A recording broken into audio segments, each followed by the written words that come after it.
Pera. Tem que ser rápido, hein? Vai. Era uma vez 3 porquinhos. A mãe falou assim: 3 porquinhos, você tá muito grande. Vai lá fazer a sua casa. Primeiro porquinho fez uma casa de madeira. E assim o lobo mau foi lá. Falasse dos 3 porquinhos.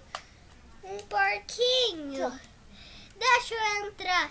Falou não. E ele soprou e soprou, da casa cair.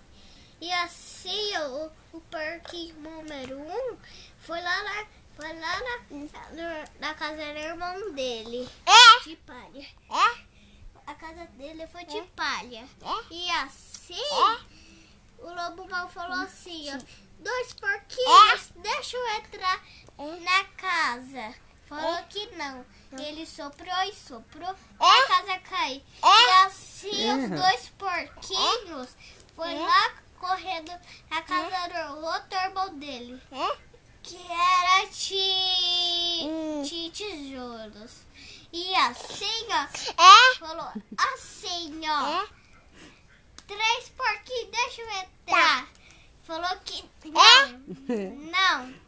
Não. Falou que não. Não. Depois ele soprou e soprou, não deixou, não caiu. E assim falou assim, ó: 3 porquinhos, deixa eu entrar.